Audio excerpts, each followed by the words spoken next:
1 साल बीत चुका था। ढोलकपुर वापस शांत था। गांव के लोग फिर से खुशी से जीने लगे थे।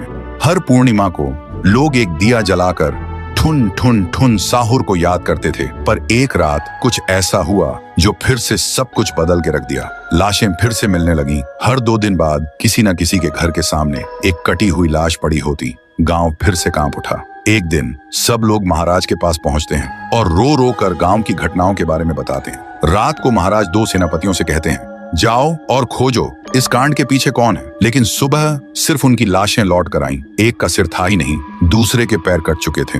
महाराज समझ गए कुछ तो लौट आया है, कुछ जो सिर्फ मौत का खेल खेल रहा है। और फिर कहते हैं, अब इस जंग का सामना मुझे ही करना होगा। उसी रात महाराज चुपके से गांव में आते हैं और एक पेड़ के पीछे खुद को छुपा लेते हैं। और ठीक रात के 2:30 बजे अचानक कहीं से धुआं छा जाता है और उस धुएं के अंदर से एक आवाज आती है,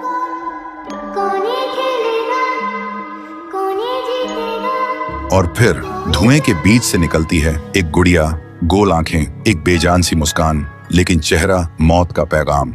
वो गुड़िया एक घर के गेट तक जाती है और बच्चों जैसा एक गाना गाने लगती है। उसके गाने की आवाज सुनकर एक आदमी बाहर आता है और अगले ही पल वो गुड़िया उसका सिर चबा जाती है। वो आदमी तड़प तड़प के वहीं जमीन पर गिर जाता है। महाराज सब कुछ देखते हैं। उनकी आंखें भर जाती हैं। उन्हें समझ आ जाता है इसके सामने जाना मतलब खुद का अंत लिखना है। अगली सुबह गांव के लोग इकट्ठा होते हैं। महाराज कहते हैं, ये पिछले भूत से भी ज्यादा डरावनी है।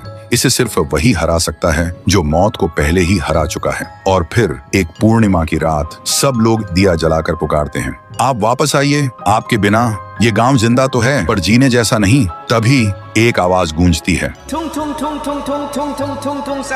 और उसी देह की आग से एक जलता हुआ पेड़ बनने लगता है और उसी पेड़ में से ठुन ठुन ठुन साहुर निकलता है। तभी फिर से वही धुआं छा जाता है और उसके साथ ही एक आवाज।